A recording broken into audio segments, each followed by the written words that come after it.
So our next question. In the 2023 school year, as in years past, Melrose had no Black teachers. This is a loss for all students and is especially harmful for our Black students. Research shows that when Black students have Black teachers, they are more likely to thrive academically and less likely to be suspended. In your role as mayor, which also gives you a seat on the school committee, what ideas do you have about recruiting and retaining Black teachers? And I know this isn't on the slide, but I just want to make a note here that we're talking about more than a gym teacher.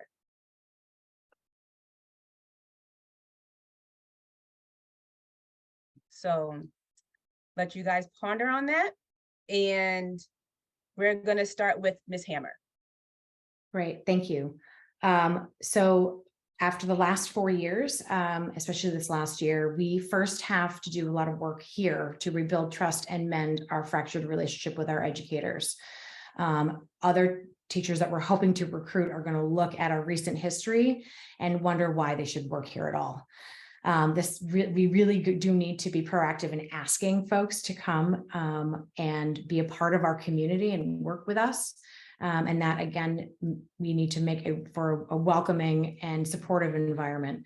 And then, as I mentioned about economic opportunity and housing, we really can offer if we build units on our own, we really can offer these to folks that we either have currently as public servants and educators, or those that we want to recruit to buy into our community, not only for their employment, but also for their housing and to start building some equity. So we need to invest in our educators of color. It is not enough to say that we're one community open to all.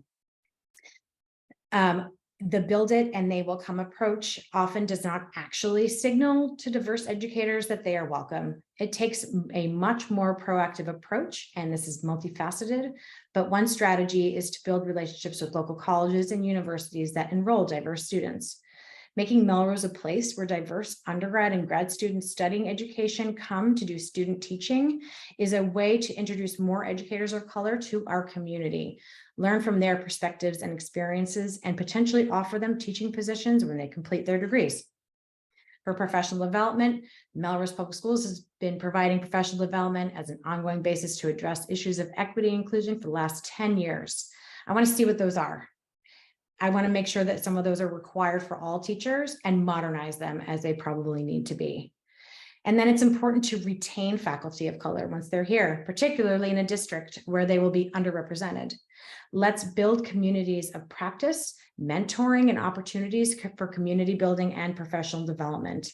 We have to invest in educators of color if we want them to be invested in us. Thank you. Ms. Madero Solano. Thank you.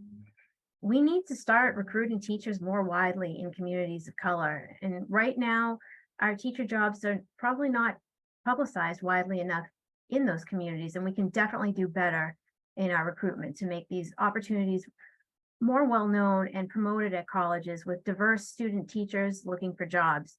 You know, we can, as I mentioned earlier, work to create a student teaching path here in Melrose to full-time teacher positions.